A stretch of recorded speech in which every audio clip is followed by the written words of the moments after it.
Welcome to Beacon of Creation, a weekly podcast on game design through the lens of Magic the Gathering. I'm Tim. I'm Peter. Got a little bit of a different pod this week. We're going to be talking about Powered Cube and what we learned from it. Powered Cube is maybe not playing all the most powerful cards, but many of the most powerful cards, a lot of the most powerful cards. And what does that change about our point of view on draft design, on card design, all that kind of stuff? And you've been playing a lot of Powered Cube lately. I've been playing too much Powered Cube for sure. I don't know. Whenever someone digs into an environment, I have a hard time ever seeing that being too much. I think like finding a love of a draft format is one of the best things you could do as a Magic player. It's best when that love results in a lot of free drafts. I would not say my love for the format has resulted in me incurring a lot of just free drafts. Oh.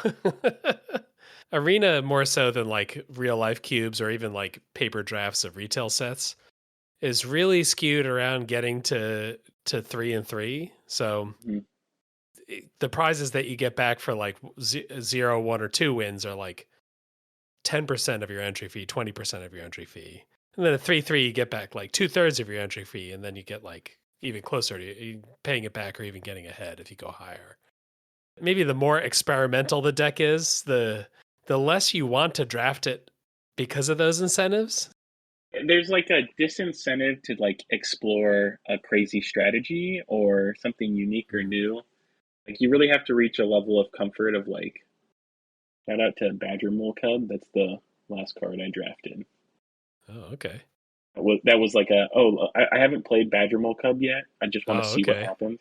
It is like another cube thing that happens of like, I haven't gotten to play this card and I just want to see what it's like to play it. Yeah, some of these cards are so niche. Maybe not Badger Mole Cup, but some of these cards are so niche that you maybe have never cast them before. Yeah. But yeah, that is a good point. And I think the kind of opposite of that, or the thing that I kind of felt coming with the first arena or the first arena Powered Cube, was that playing that best aggro deck was just going to be a good strategy. Mm-hmm. And it was, especially in the version 1. They've nerfed it since then, right? They've taken out a couple of the best cards or just like kind of softened the 2 and 3 drops for red and white. They took away some of the strongest cards out of Boros, and then they gave all of the decks like a few more tools that help out on the curve a little bit. So it's just like, it feels like your opponent's deck is constantly lining up perfectly against yours, and I think it's more of a product of the cube than it is that your opponent's getting extremely lucky. Huh. I mean, on the Arena Cube, I think I did 3 drafts all in the original one. All of them were Boros and all of them were 7 winners because it just felt kind of free. And I think it steered me away from wanting to draft it more because I just didn't want to play against it that much. Boros in the original cube had some like turn 1 cards that, and one of them still exists in like Ocelot Pride is like this turn 1 card that you play, and it's like if they don't answer it, you're just going to win the game. You also had Guide of Souls in the original one, which was similar. Like there were these 2 cards that you play them on turn 1 and you will win the game. They cut 3 1-drops and didn't add 1-drops back in for white. So yeah, they definitely intentionally lowered the redundancy there. It definitely slowed the decks down and allowed the 2 mana removal spells to actually do some work. Another piece that's a little bit related to that is the speed of Powered Cube, which I think in some ways is a feature. Mm-hmm. Part of the reason you're playing Powered Cube is because you want to see the really sick decks with all the best cards and have all the coolest things happen. And that's just going to make things a little bit faster overall. Or actually, maybe saying a little faster is underselling it.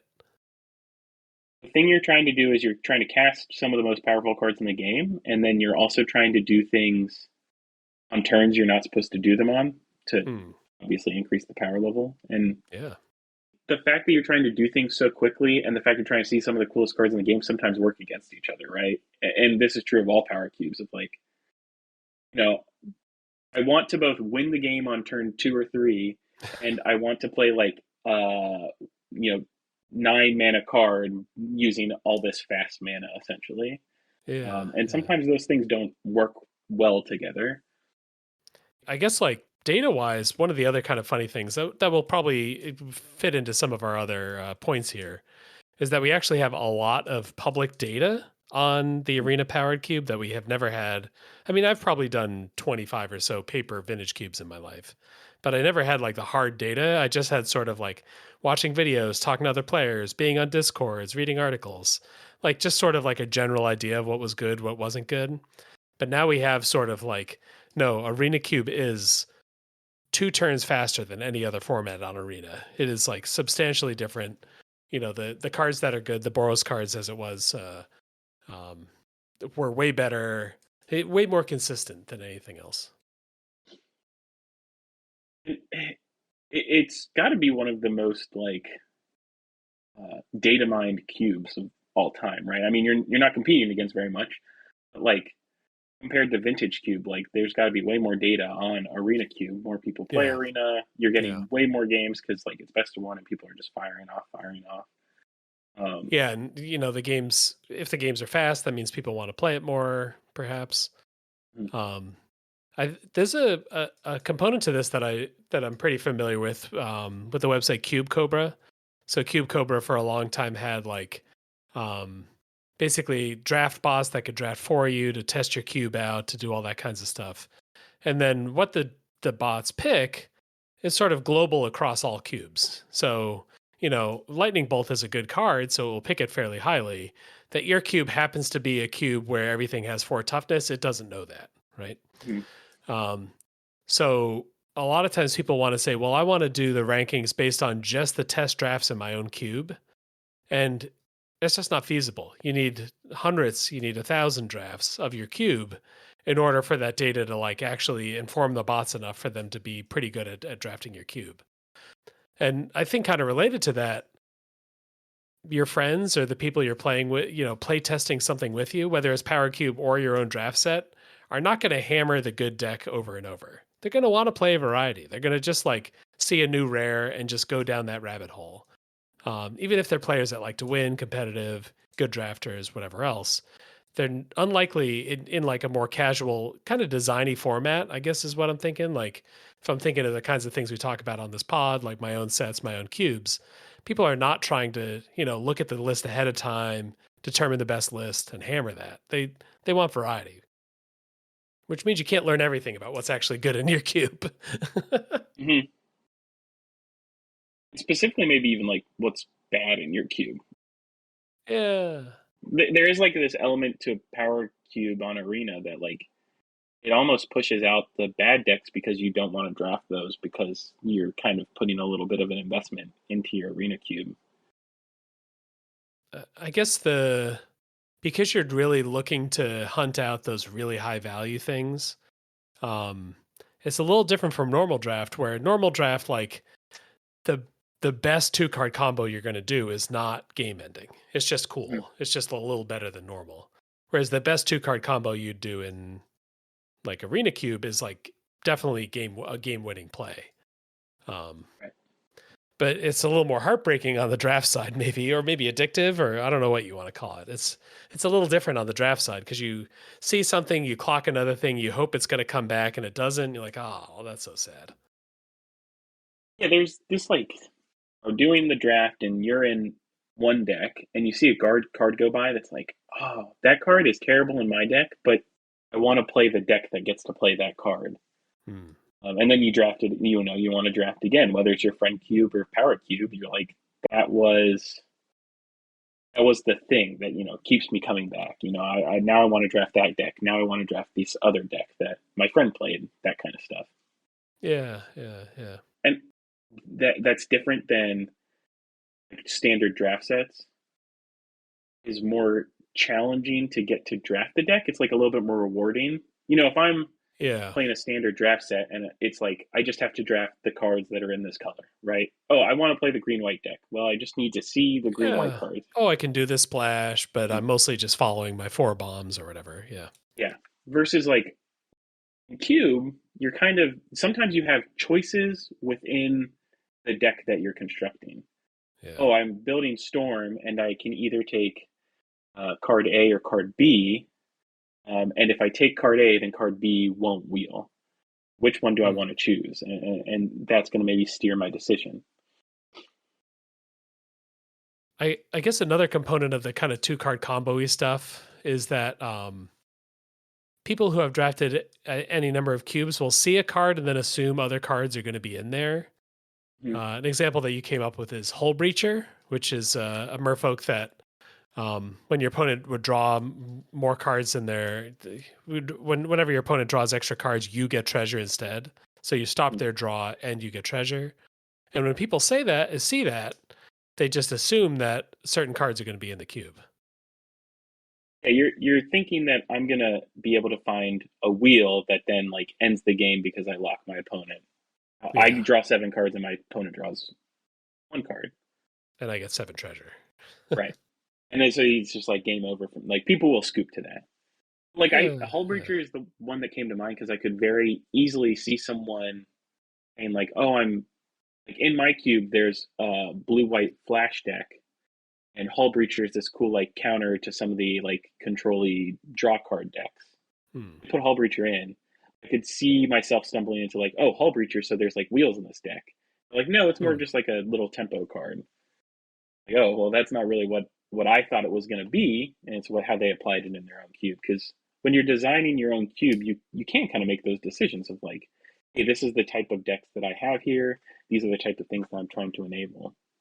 Hmm. Like these cards come with basically inherent baggage of if this card's here, then I expect another card to be with it. Yeah. Maybe that's also the classic commander thing of, oh, Maya tracks a deck. Don't worry. I'm not playing the busted one. Right, Maya tracks a deck is all about sagas, you know. My Kenrith deck is all about is Eldraine right. theme. Don't worry, it's not busted. And then it still attracts arts, whatever. Yeah, it's still got 30 of the best cards ever printed. Yeah. I guess like some of this synergy stuff or hoping to wheel or whatever is a component of most formats, but it's not the main feature of the format. I'm thinking like Avatar had like the Shrine deck, which was like kind of bad. Hmm. Like shrines have been good in other formats, but they're not that good in Avatar. But I know that the streamer that I watch, Numat the Nummy, he probably really like of 2 weeks worth of draft videos, probably 10 of those videos were him trying to chase shrines because it was just so rewarding to try to go for the difficult thing. Power Cube kind of layers that on top of itself over and over and over and over in a way that like I think you just need expertise in order to do it. Like I think part of the thing that could be tough about Powered Cube is that the signposting is really weird.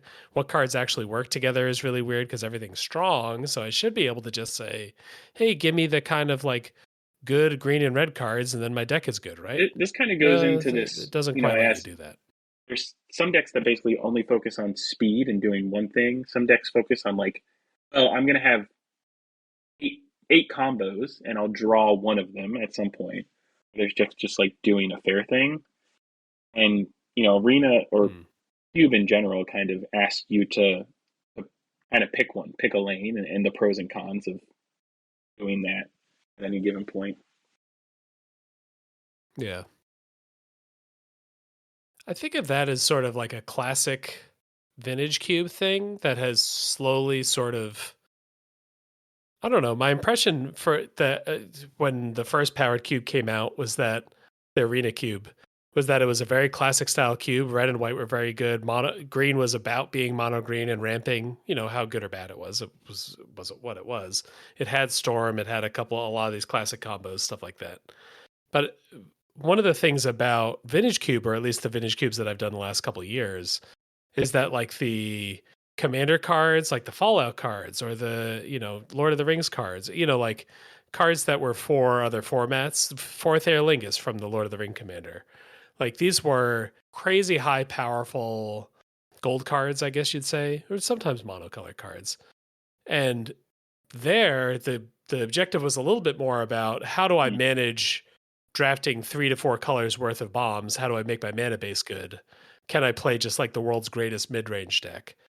And that's a sort of where Vintage Cube was going, but then Arena Cube, Power Cube Hmm. on Arena is a little bit back more to the classic formula of there are a couple of fast linear decks, then there's a whole Yeah, bunch of and honestly, I think a lot of the best decks are doing like I'm a fair deck, and then when I draw my combo, that I just win the game on the spot. which kind of brings up like, I mean, counter magic is like insanely Mm. strong in Power Cube. I think that's partially why the green deck is like so bad Yeah, yeah. of that. Yeah, because you can't go all in on a single spell Mm. resolving, yeah. Yeah, you know, they counter your Craterhoof Behemoth and you're left with a bunch of mana producing creatures. I think Power Cube is maybe doing something interesting with mana fixing in it. It's probably the most skill intensive part of Power Cube is figuring Hmm. out when you should draft your mana fixing. The way to get from like, a regular drafter playing Mm. Power Cube to being a 'Cause- Power Cube drafter is getting used to mana. You talked about yeah, Comet earlier. I splashed Comet in my blue-white control deck. Like that was worth, messing with a bunch of fetch lands and triomes and whatever else in order to get that card out. I think I drew it my first 4 games and it won me my first 4 games. it's reminiscent of the old Khans of Tarkir set where you could kind of focus on just getting tri lands and some dual lands. That way, pack 3, you can just play whatever your bombs are, Yeah. um, rather than like, oh, I have to wait. I felt this with March of the Machines. Like, if I'm just open and can draft any bomb I see, and I have the mana to play it, that's the best position to be in, and that's somewhat true with Yeah. Power Cube. Like, when do you draft your original duels versus your fetches, which are probably the two best ones, but also the shocks are totally fine. The surveil lands are pretty well prized if you have the fetches. And then from there, triomes and some of the other, was it verges? I forget what else they have in the cube. It becomes like interesting if you're designing a cube of like how much of that skill do you want to put into your cube. That's a good way to think of it. If you're saying, here's a thing that's really complicated and skill intensive, as a designer, you have the choice whether or not that's where you want to put the pressure on the players. You could say yes and you could say no, and those could both be good answers to that question.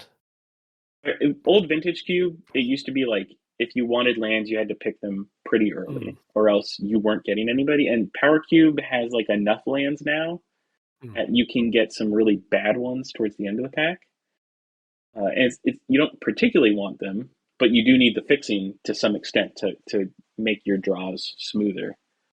So it's like that's one way to counteract it. I don't know if it's the most effective way for your own cube of like, okay, well, I just have so many lands in here that like you're gonna be able to find your fixing.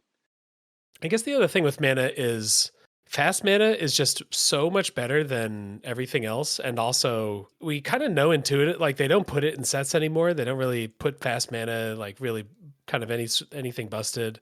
Soul Ring is the permanent lightning rod and Commander Band talks. Mm-hmm. And in Power Cube, you actually get to see why. Like you're playing your off-color boxes, you're playing your mana crypts, your mana vaults. If you get a Black Lotus, maybe you fire off one of those guys too. And it's just better than everything else. And if you don't take them and your opponents get them, your opponents Mm-hmm. open them, it sucks to Yeah, be you. there's like this element of Power Um, Cube that happens where it's like you just play games and it's like, oh, they got their turn one Black Lotus, so I'm just losing this game most likely. If I win this game, it's going to be like one of my favorite stories to tell people. You just kind of have to accept it and move on to the next game. Power Cube, for as fun as it is, there's this weird like amount of non games that you just have to swallow. You just accept. Um, Kind of, you put a note in that's just like, mm, people will yeah. do that if the cube is fun enough. Basically, like you can have non games if decks are cool. All of Magic has like 6% non games or whatever the actual number is, where the draws are bad and the mulligans go to infinity. But Vintage Cube has even more of those than normal. But people still love it. Maybe this is the biggest note from Power Cube Hmm. about how you can make your cube fun. It should be as fun to draft as it is to play the games. I feel like that's hard to do. Sometimes Brad and I joke about like Hmm. we would take a queue that's just like you draft your deck and it just like assigns you a rating at the end of like you did B minus on this draft and then it just resets after that. Like Hmm. you don't play any games. I would never do that. I don't know why people want that. That's so foreign to me. But you're not alone. There are a lot of people who just want to draft, and the games are fine. The Yeah. draft you get to chill out. The games you don't get to chill out. Vintage Cube, Power Cube is like the entire time is like an intense experience, and then I have to make my deck, and that's like really fun. And then I get my final deck Hmm. and take my screenshot and post the deck list, or I show the deck to my friends. Like it's almost like a commanderish vibe to it of Hmm. like Yeah, that's part of what I was thinking is like Commander games are the least fair, are probably more unfair than Power Cube games. But that's still just like a format that people look forward to playing. They're like building a million decks. They're getting really excited. The day they look forward to doing it again and again. people just want to build the deck and they want to show their friends, and like you play games to show your friends your deck most of the time. Yeah, yeah. I wonder if that's also sort of why we've seen the commons get a lot better in the play booster era. There's one less common per pack. There's fewer commons per set. But we need. I think I'm just always mulling over what commons should be in draft. If they're not very cool, like if the commons are bad, you got your like Dragons of Tarkir commons in there. People are going to look at that and say like, yeah, I'm good. Mm-hmm. I don't need to do that again. There was nothing addictive about that. There was nothing kind of explosive about that. Whereas if you're looking at cool commons, you have cool cards, you're getting excited, you get doing cool things in your games, then it kind of doesn't matter as much if you win or lose, and you're more willing to put up with like just games that are crazy and out of your control. Yeah. I drafted Mom a lot, and like I don't even think Yeah. I liked playing the format. Like the format was so swingy and bomb intensive. It's like, but it was exciting to draft.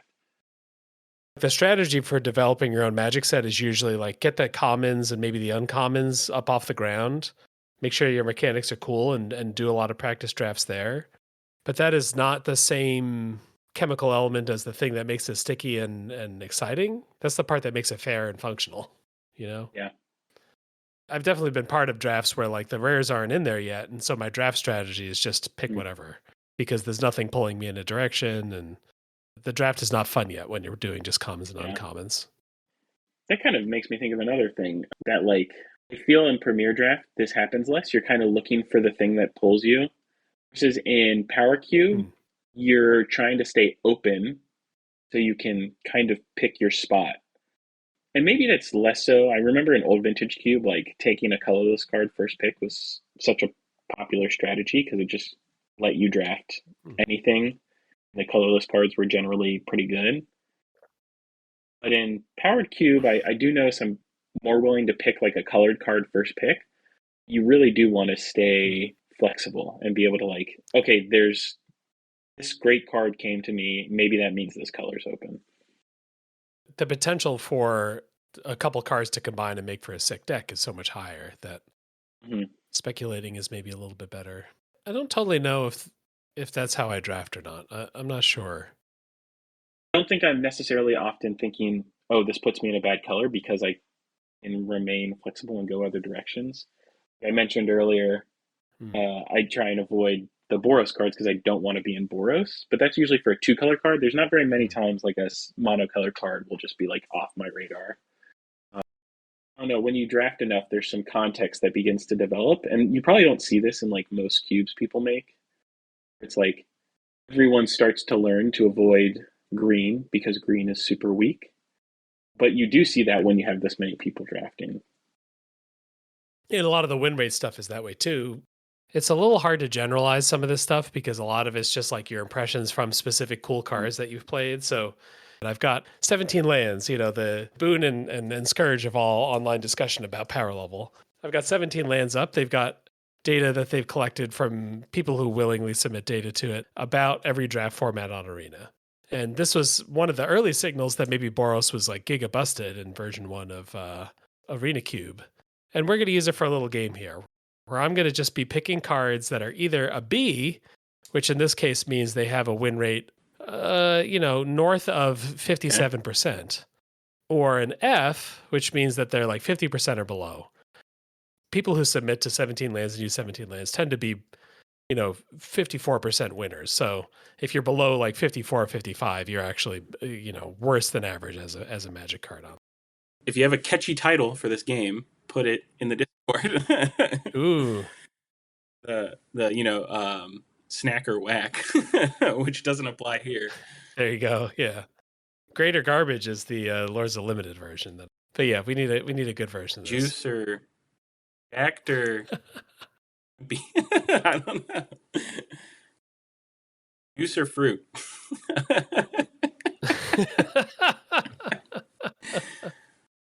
All right, the first one is going to be a Spider-Man card, but it's of course got a weird name on Arena. Macti and Itla, they're Sky Snarers. This is 1 in a hybrid white-blue. So this is 1 in Azorius, 2 mana flying Azorius creature. And it has artifacts and creatures your opponents control enter tapped. Okay, this is a card I have never played with or against in my games on Arena Cube. Ooh, even better for this game. My initial reaction was F because it's a 2 mana tempo-y creature, but it actually feels like extraordinarily relevant in like buying you a turn. If like you're playing against sneak attack or the artifact decks, it makes them really bad. It does stop haste creatures. I'm gonna say B. Oh, you got it. Good job. Maybe I'll be drafting that more. All right. I got another one here, which is Winds of Abandon. So if you know the card Path to Exile, it's a twist on Path to Exile. It's 1 in a white for a sorcery. Exile a creature. They can go get a basic land. Mm-hmm. But the key thing about it is that you can overload it, which hits all creatures you don't control. So for 6 mana, you can path your opponent's entire board. So it's funny. Brad and I have actually discussed this card previously. Because I was playing the Boros deck, and I specifically was like, the Boros deck excels when you have a one-sided board wipe that can end the game. And the great version of that is Parallax Wave. It has fading. You remove a fading counter, you exile the card. It comes back when the enchantment leaves. I didn't find that, so I put Winds of Abandon in. It was terrible. So I'm gonna say that is factual information, and I'm gonna give it an F. That's correct. Okay. 2 for 2. It's funny you mention Parallax Wave because Parallax Wave is an A+ according to the data. So there's the biggest possible gulf between Parallax Wave. Parallax, and I did 03 that draft pretty quickly. All right, next card in our game. I would say this is a famous card, but is it a B or an F? Upheaval. A sorcery, return all permanents to their owner's hands. 6 mana. Bounce everything, including lands. I have played Upheaval, and I have won some games. Tolarian Academy is awesome with Upheaval. There's really no other good decks for it, but I imagine that it's one of the cards you get super late in your like Tolarian Academy, make a billion mana deck, and then cast all your artifacts. I'm going to say, I think the artifact decks are okay. I'm going to give Upheaval a B. All right, you're correct. Oh, nice. Killing the game so far. All right. Is you'd never accidentally play Upheaval. No. There are other cards that you might accidentally play that your deck shouldn't be playing. You might play Wind of Abandon thinking like, I need some removal. Or I need a one-sided board fight. Now he's going to trick me on this next one. He's like, this is a very specific card. Absolutely stinks. All right, I got another one that's in that same vein. Is it a B or is it an F? Underworld Breach. Underworld Breach. This is an enchantment. It's a 2-mana enchantment, but it dies at end of turn. Each non-land card in your graveyard has escape. The escape cost is equal to the card's mana cost, plus exile 3 other cards from your graveyard. So you can, recast the same spell several times if you have 10, 12, 15 cards in your graveyard. This is basically asking the question, is Storm good in the format? And every time I play a Storm deck, I never put down a clock. I have like the worst hand ever. I like have a hand with all creature removal spells, and I die to the Storm deck when they cast Underworld Breach. But I think the hard deck's really hard to draft. Like you have to draft Breach, and then you have to hope that someone either opens Lion Eye Diamond and it passes to you, or you like open Black Lotus or something. I'm going to say Underworld Breach is... Man, I feel like you're tricking me on this one. I'm going to say it's a B, though. I lose to Storm all the time. It's a B. Okay. Lion's Eye Diamond, the Black Lotus where you have to sack your hand, that's a D. Okay. That mean people are Brain Freeze is kind of up there, and the Black Storm card, Tendrils of Agony, is all the way at the bottom. I'll tell you that for free. No one uses Tendrils ever. I drafted a Dark Ritual earlier, being like, "Oh, Tendrils will wheel," and it did, and then I didn't play Tendrils of Agony.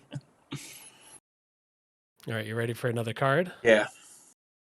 How about Shadow Spear? This is a bajillion-dollar EDH card. Mhm. It's 1 mana for an equipment. Equipped creature gets +1/+1 trample and lifelink. And you can pay 1 mana to remove hexproof and indestructible from your opponent's stuff. Okay. So inexpensive lifelink equipment.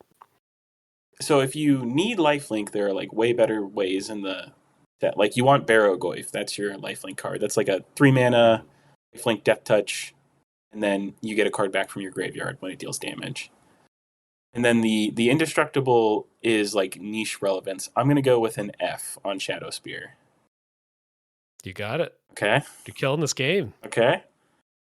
They're just like mid-rangey creature decks aren't quite as good as the aggro ones, maybe. Yeah. It's a giga game swinger in Commander. It's just a humongously good card. Yeah, it's like equipment seem not that strong in Cube. I guess it's because the creatures that are really good are like the 2 mana, 3 mana, not that great of attacker creatures. You just kind of like chip away until you can get your game winner online, and that like trample lifelink is just not that relevant. Yeah, maybe.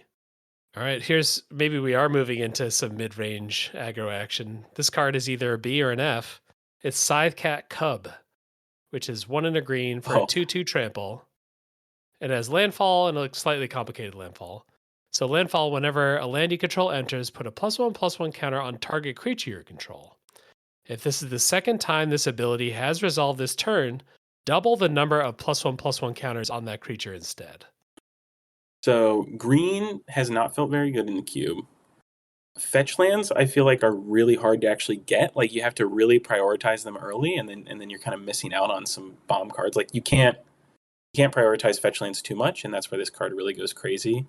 And then Exploration or Fast Bond, I'm not super excited to play. So I'm gonna say this one's an F. Oh, your first miss? No way! Wow. This is a B somehow. That's sick. Now I'm gonna try. There's just enough land stuff, or it being 2 mana, self-serve, doesn't require a lot of stuff. Yeah, it really pays off fetch lands and recurring fetch lands. I don't know, something in there. I'm wondering if like you get this, a couple fetch land, but like you play this on 2, turn 3, you're attacking with a 3/3, and then like it's just value from there. Like, do not underestimate how good it is to just play a threat on turn 2 that continually attacks your opponent's life total. It gets better every turn. Yeah. The fact that it's like turn 6, this is now a 6/6 and is not being blocked still is going to be wrong. Oh. I've been trying to pick cards that have a counterpart on the other side. So Scythecat Cub is a B. A very related card that people talk about is Tifa Lockhart, the Final Fantasy card, whose power doubles every time you landfall. But that's not quite like a value over time. This is just a good creature that's a 2/2, then a 3/3, then a 4/4, then a 5/5. She is either murdering your opponent or doing nothing. Yeah. A little less standalone. All right, we're doing 3 more. Does that sound okay? 3 more, let's do it. You know what? Let's go with like a really famous classic one, Gristlebrand. So 8 mana, 7/7, flying lifelink, pay 7 life, draw 7 cards. So the problem with Gristlebrand is that there is a way better reanimation target. There's a way better sneak attack target. There's a way better creature to cheat in that draws you as many cards, which is Atraxa. Okay. So I'm going to say, and then like turn 1 reanimate Grizzlebrand dies. Like happens a lot. I'm going to go Grizzlebrand as an F. You got it. Okay. Atraxa is like got to be a B though. Atraxa is kind of in the middle. Atraxa is a C. Okay. Because like if you get to cheat Atraxa into play turns 2 or 3, like feels great. Feels really good. Reanimate and Animate Dead are up there, but none of the targets. Yeah, Reanimate and Animate Dead, you kind of can play in these like blue-black value shells. The problem with like straight Reanimator is you kind of end up in a like red-black shell, and you really need the protection that blue affords your giant bomb creature. Yeah, I think of Reanimate and Animate Dead as cards that also just clown me nonstop in Vintage Cube because people are playing like just like the best 4 mana commander bombs. against me. And Yeah. so, yeah, that kind of makes sense. The targets, you can trick yourself into playing Gristlebrand when you shouldn't. Yep. I have a sneak attack, therefore I should put Gristlebrand in my deck. But it's until you A plus B, it's quite poor. Hmm. We talked a little bit about card draw earlier and how sometimes it can be hard to find the right card draw. But is it worth playing Knight's Whisper? 2 mana, draw 2 cards, lose 2 life. I I think it is. So I think black is actively good this go around. I think black was actively bad last go around. Okay. And then 2 mana draw 2 is pretty relevant, especially like when you're in the black deck, your games get really grindy and you just need to like get cards into your hand any way possible. So I'm gonna go with a B on Knight's Whisper. No, I gotcha. It's at the bottom. Should have known. They pulled black out of the gutter. Yeah. They're still in the process of pulling green out of the gutter. There are many Fs and Ds that are green. Black has felt actively good. Green, I played a green deck one time, like mono green, Badger Mole Cub, make a billion mana, and then like I did my thing every single game, and then it was either countered or killed 100% of the time. It was like the ultimate Commander's Cube experience, where it's like I did my thing and it was really cool. I lost, but like I did my thing, so that's all that matters. I don't know if we've talked too much about artifacts yet. I guess a little bit with Shadow Spear. But let me hit you with an artifact, and there's been discussion around this card or this group of cards. Talisman of Creativity. This is a 2 mana, tap for colorless or tap for blue or red, and it deals 1 damage to you. So we talked earlier about the talismans are basically unplayable. Yeah. That makes me think you're trying to trick me. And if there's one talisman that might be good, it's the blue-red one where you get to play all your blue-red spells that care about artifacts. This feels like you would definitely be tricking me. But then the classic double trick. I'm really thinking I'm going to go F on Talisman of Creativity. I think there's just better things to do artifact-wise. You got it. Oh, cool. Redemption at the end here. Nice. Whew, turned it around. Yeah, just trust my instincts. Yep, it's a F. Maybe I'll put a couple of these up on as the poll, one of the polls for this week. Oh yeah, I'll pick a couple of these out. Yeah, hopefully that'll be a good time. Anything else you want to say about Power Cube? I feel like we haven't really fully. I feel like there's more to learn. I feel like I haven't learned everything I can learn about what to take away from Power Cube. I feel like a lot of this episode is just kind of breaking down what our experiences were. Yeah. I think there's got to be some amount of design insight that you can get from it. As someone who like routinely designs underpowered cards, identifying the things that are good. I think that's the biggest takeaway I got is that like, wow, putting just choices on your cards, like putting just like loading them up with choice, fantastic way to make a card. Like if you want your card to be good and constructed a cube, dump a bunch of choices onto it. There was a piece to this that I've been picking up on. I've been consuming a lot of content about the first couple years of Magic for recently.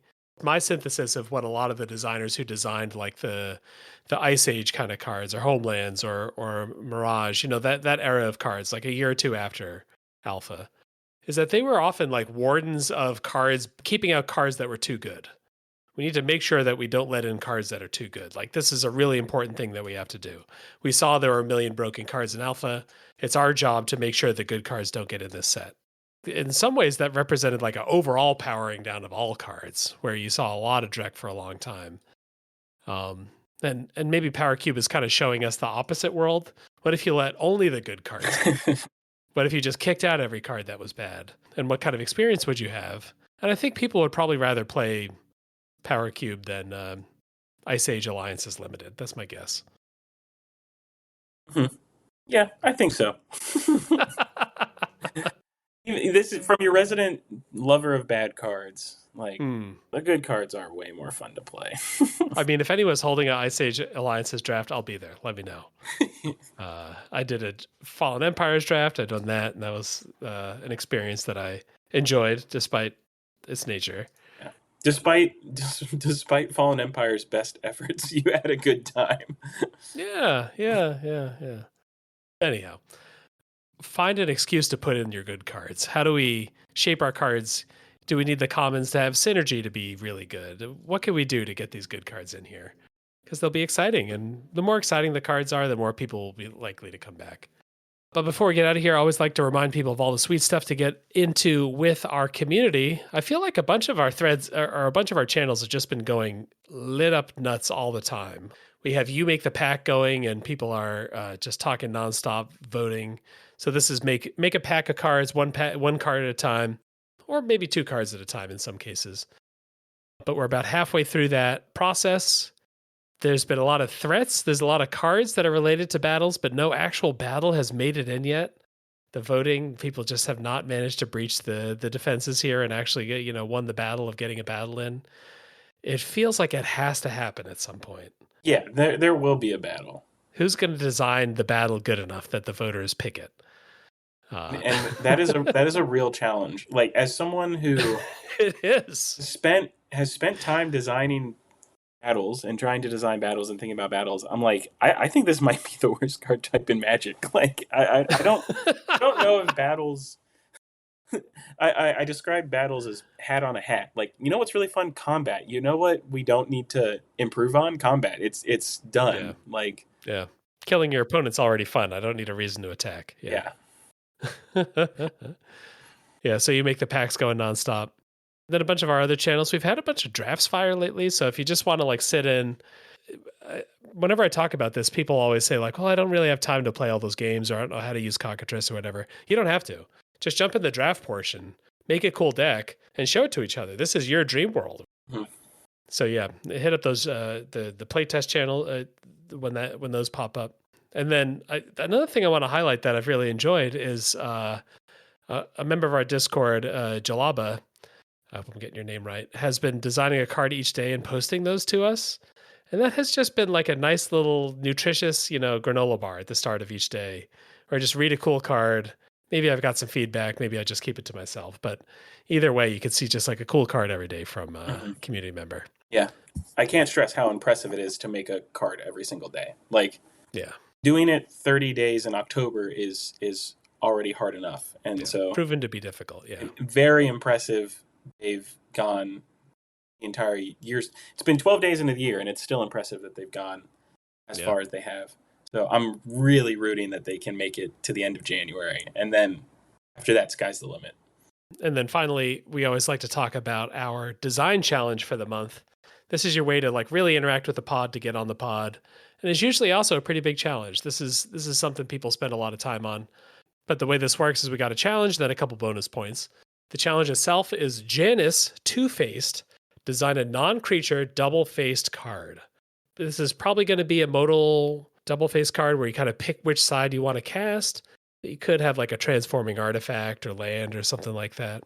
And then our bonus points here, War and Peace. The card contains the text string equal to the number. So equal to the number of cards in your hand, the creatures you control, cards in your library, cards that have been cast this turn, anything like that. And then our bonus point that people have really been enjoying is Jack and Jill went up the hill. The submission is easy to read.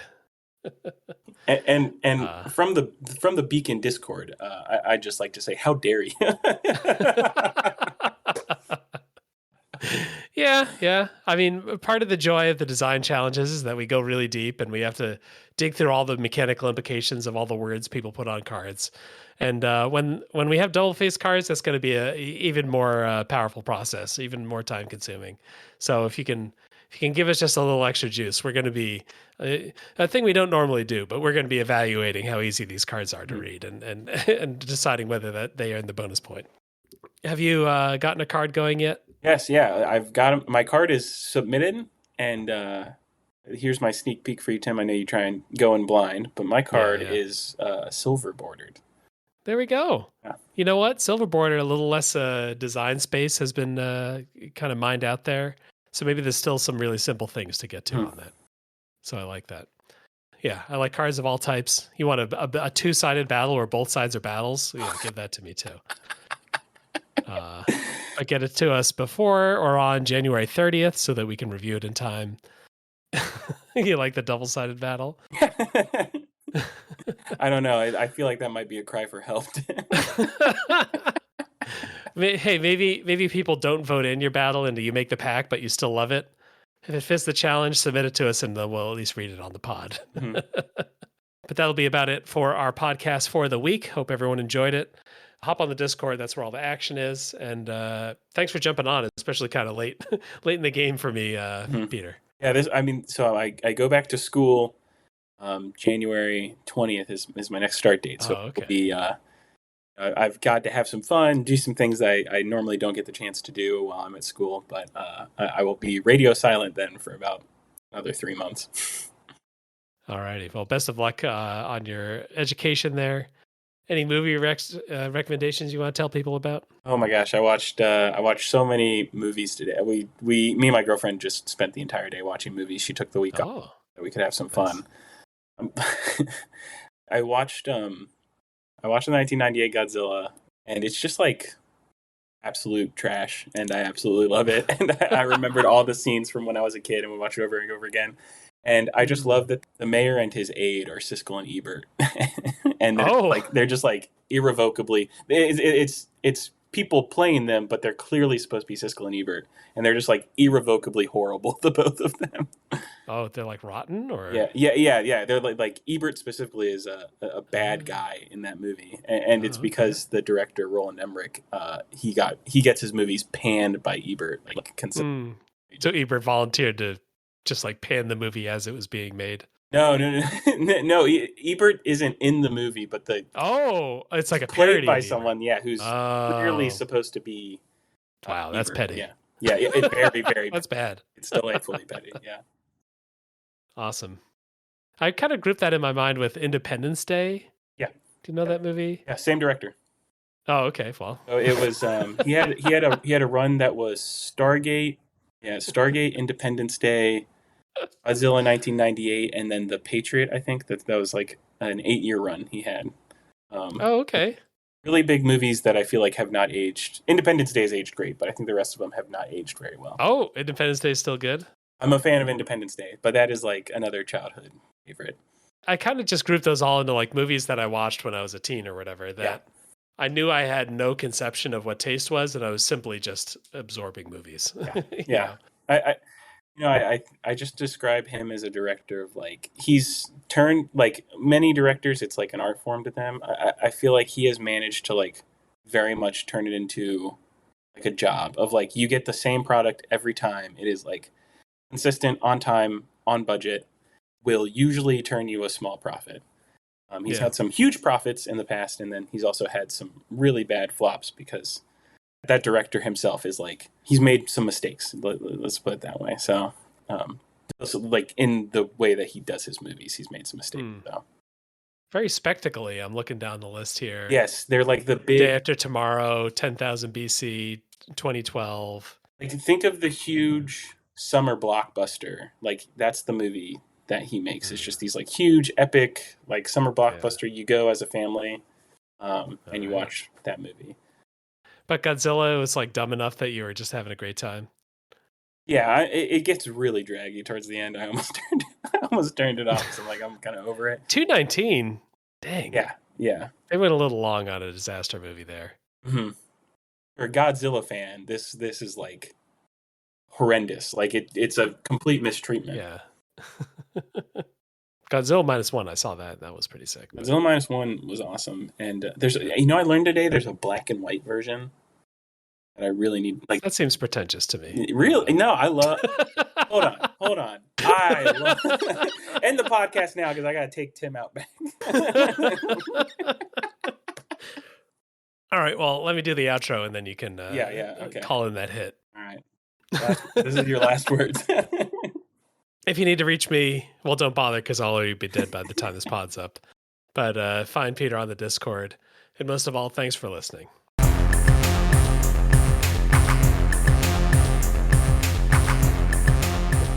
Dude, okay, come on.